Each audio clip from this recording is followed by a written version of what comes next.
Hello students, welcome to CR international school online classes.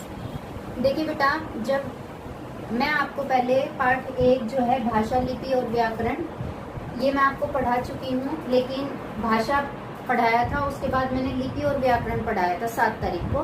तो उसमें थोड़ी सी वीडियो में थोड़ी सी दिक्कत थी, वो समझ नहीं आई थी। तो मैं इन 2 टॉपिक को, लिपि और व्याकरण, उसको दोबारा से आपको बता रही हूँ। बुक को पढ़ते हुए आपको समझाती जाऊंगी, आप जो है उसको अच्छे से सुनते जाना और जो बात समझाने की होगी वो समझाती जाऊंगी। देखिए बेटा, लिपि लिपि क्या होती है? देखो, वैसे पहले एक बार ओरली बता देती हूँ। लिपि जो होती है, हमारे जो मुंह से ध्वनि चिन्ह निकलते हैं, उनको लिखने के लिए जो चिन्ह निर्धारित किए जाते हैं वो लिपि कहलाते हैं। और लिपि का अर्थ क्या होता है? लिखने का ढंग होता है। और हर भाषा की अपनी अपनी एक लिपि होती है और उसी लिपि में उस भाषा को लिखा जाता है। ठीक है, देखिए लिपि को मैं पढ़ रही हूँ।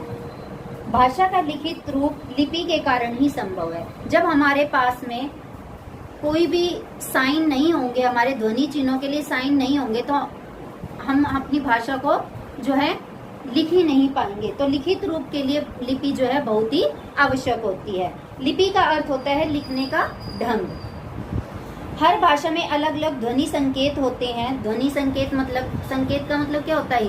इशारा होता है। तो हर भाषा में जो है अलग अलग उस ध्वनि के संकेत होते हैं। हर ध्वनि के लिए एक चिन्ह होता है जो वर्ण कहलाता है। देखिए बेटा, अभी आपको मैं एक बार समझा देती हूँ। जैसे कि मैं अगर ए बोल रही हूँ, ए, तो मैंने लिख दिया ऐसे। अगर इस तरह से ए लिखा होगा तो ये ध्वनि चिन्ह अलग अलग हो गए ना। ये अलग है, ये अलग है। इसको भी ए ही बोला जा रहा है और इसको भी ए ही बोला जा रहा है ना। तो ये जो निर्धारित चिन्ह गया है, ये देवनागरी लिपि के लिए है। और ये जो चिन्ह निर्धारित किया गया है, ये रोमन लिपि में। तो हर लिपि में जो चिन्ह जो है अलग अलग तरह से निर्धारित किए गए होते हैं। इन्हीं ध्वनि चिन्हों को हम क्या कहते हैं?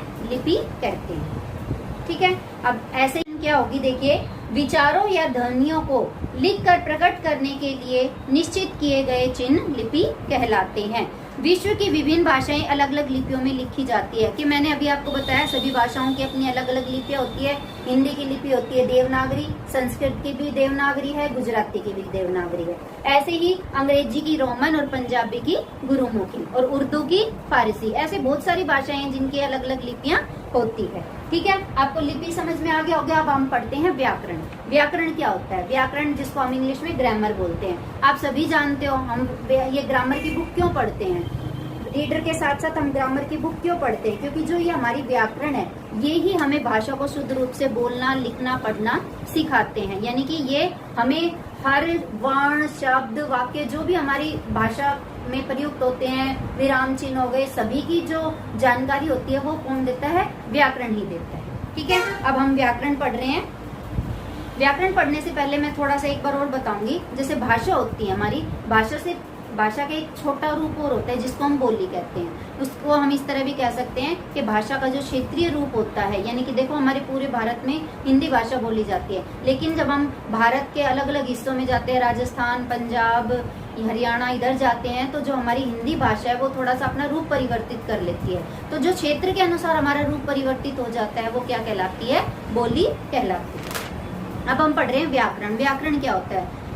देखिए, भाषा शब्दों की ऐसी व्यवस्था है जो विचारों को स्पष्ट रूप से अभिव्यक्त करती है। ठीक है, क्या होती है? भाषा हमारे मन के विचारों को दूसरों तक पहुंचाती है। आपने पढ़ ही लिया पहले। तो ये हमारे विचारों को जो है दूसरों तक पहुंचाने के लिए उसमें स्पष्टता लाते हैं। कौन लाता है? व्याकरण।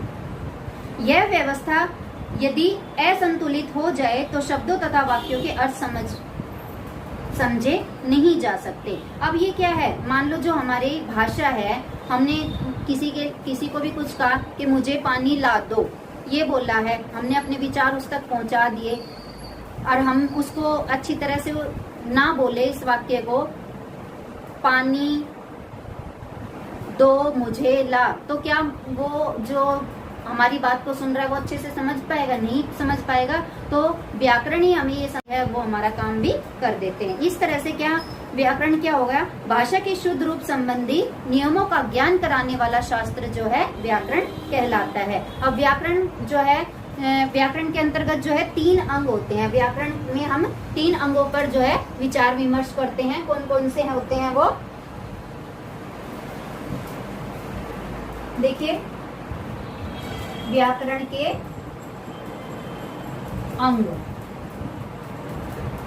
ठीक है। पहला है इसका वर्ण विचार, दूसरा है शब्द विचार,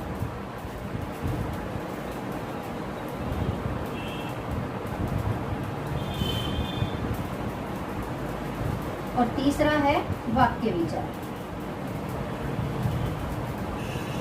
मुख्य रूप से तो हमारे ये 3 ही अंग होते हैं। कई जो और भी अलग तरह की किताबें होती है उसमें एक और भी दिया होता है, वो होता है पद विचार। वो पद विचार आपकी अभी सिलेबस में नहीं है तो आपको बताना जरूरी नहीं है, वैसे थोड़ी सी जानकारी मैंने आपको दे दी कि एक और भी होता है कई बुक में, वो होता है पद विचार। तो इसमें क्या होता है, ये व्याकरण के 3 अंग है। मुख्य रूप से इन 3 उप विषयों पर जो हमारी पूरी व्याकरण जो टिकी होती है। अब ये देखिए, जो हमारा वर्ण विचार है उसके अंतर्गत हम किन किन चीजों को पढ़ते हैं। हम वर्ण विचार के अंतर्गत किन किन चीजों को पढ़ते हैं वो देखिए। वर्णों का आकार, रूप, उसके उच्चारण स्थान तथा लेखन की विधि बताई जाती है। वर्ण विचार के अंतर्गत वर्णों का आकार, रूप और उसके उच्चारण यानी कि उनको बोलते कैसे, उसकी विधि जो है हम वर्ण विचार के अंतर्गत जो है पढ़ते हैं। नेक्स्ट आता है हमारा शब्द विचार। शब्द विचार के अंतर्गत हम क्या पढ़ते हैं, शब्द के कितने रूप हैं, कौन कौन से रूप है, उसके भेद क्या है, या उत्पत्ति या प्रयोग के आधार पर शब्द कितने प्रकार के होते हैं, यानी कि शब्दों का जो पूरा सारांश होता है, पूरा निचोड़ जो होता है वो हम शब्द विचार के अंतर्गत पढ़ते हैं। नेक्स्ट आता है हमारा वाक्य विचार। अब वाक्य विचार क्या है, जैसे वाक्य किस तरह बनते हैं, वाक्यों को प्रयोग करने की विधि क्या है, जब हम वाक्य बोलते हैं या लिखते हैं तो उनको बोलते या लिखते समय अलग अलग विराम चिन्हों का प्रयोग किया जाता है, उनका कहाँ पर कैसे प्रयोग किया जाता है, उनकी अभिव्यक्ति क्या होती है। इस तरह वो सारे जो है हमारे वाक्य विचार के अंतर्गत आते हैं। ये आपका जो चैप्टर था, जो मेरी वीडियो में आपको सही से सुनाई नहीं दे रहा था, ये मैंने आपको दोबारा सही से समझा दिया है। अभी आपका फर्स्ट चैप्टर जो है वो कंप्लीट हो गया। चलो बेटा, अब हम इस पार्ट के प्रश्न उत्तर करते हैं। प्रश्न उत्तर मैं बोल रही हूँ, समझा रही हूँ, और आपको इनके क्वेश्चन आंसर की PDF मिल जाएगी, तो आपको ये अपनी फेयर नोटबुक में लिखने हैं और याद भी करने हैं, ठीक है। पहला क्वेश्चन है, भाषा किसे कहते हैं, इसके कितने रूप है, उदाहरण सही स्पष्ट कीजिए। अब यहाँ पर भाषा की डेफिनेशन देनी है और उसके रूप हैं उनकी भी आपको डेफिनेशन देनी है और उनका एक एक उदाहरण देना है। देखिए, भाषा जिन ध्वनि चिन्हों के माध्यम से हम अपने विचार दूसरों तक बोलकर या लिखकर पहुंचाते हैं तो यह क्या कहलाती है, भाषा कहलाती है। भाषा के मुख्य रूप से 2 रूप होते हैं, मौखिक भाषा और लिखित भाषा। मौखिक भाषा क्या होती है, देखिए, जब मुख द्वारा बोलकर अपने विचार प्रकट किए जाते हैं तो यह रूप भाषा का मौखिक रूप कहलाता है। इसके उदाहरण कुछ भी हो सकते हैं, जैसे हम बोलकर कुछ भी कहते हैं, किसी को कहानी सुना रहे हैं या हम कहानी सुन रहे हैं, भाषण दे रहे हैं, तो ये भाषा के मौखिक रूप के उदाहरण है, ठीक है। लिखित भाषा, जब लिखकर अपने विचार प्रकट किए जाते हैं तो यह भाषा का रूप लिखित भाषा कहलाता है। इसके उदाहरण क्या होते हैं, हम प्रश्न उत्तर को हल कर रहे हैं, लिखकर प्रश्न उत्तर हल करना, या समाचार पत्र पढ़ना, या निबंध लेखन, पत्र लेखन, ये सारे जो क्या है लिखित भाषा के उदाहरण है। अगला क्वेश्चन है, लिपि किसे कहते हैं, हिंदी और संस्कृत भाषा की लिपि का नाम लिखो।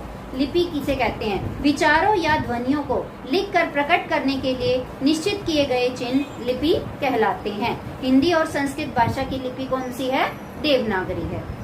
अगला क्वेश्चन, बोली किसे कहते हैं। मैंने आपको अभी समझाया, तब आपको बताया था कि जब हमारी भाषा है वो क्षेत्र के अनुसार थोड़ी थोड़ी परिवर्तित हो जाती है तो वो परिवर्तित किया हुआ रूप ही बोली कहलाती है। तो बोली की डेफिनेशन क्या होगी, भाषा का क्षेत्रीय रूप बोली कहलाता है। नेक्स्ट क्वेश्चन है, संविधान के किस अनुच्छेद के अंतर्गत हिंदी भाषा को राजभाषा का दर्जा दिया गया था। आंसर है संविधान के अनुच्छेद 343वें के अंतर्गत हिंदी भाषा को राजभाषा का दर्जा दिया गया था। क्वेश्चन नंबर 5, व्याकरण को परिभाषित करते हुए उसके अंगों के नाम लिखो। व्याकरण भाषा के शुद्ध रूप संबंधी नियमों का ज्ञान कराने वाला शास्त्र व्याकरण कहलाता है। यानी कि जो हमारे से जो बोलने में, लिखने में गलतियां जो होती है, उन गलतियों का ज्ञान कराने के लिए व्याकरण ही हमारे लिए आवश्यक होता है। अब व्याकरण के 3 अंग होते हैं। कौन कौन से होते हैं? वर्ण विचार, शब्द विचार और वाक्य विचार। ये आपको मैंने 5 क्वेश्चन पढ़ के और समझा दिए हैं और इसकी PDF आपको भेज दी जाएगी। तो आपको ये प्रश्न उत्तर जो अपनी ग्रामर की फेयर नोटबुक में लिखने हैं और याद भी करने हैं। ओके बेटा, हैव ए नाइस डे।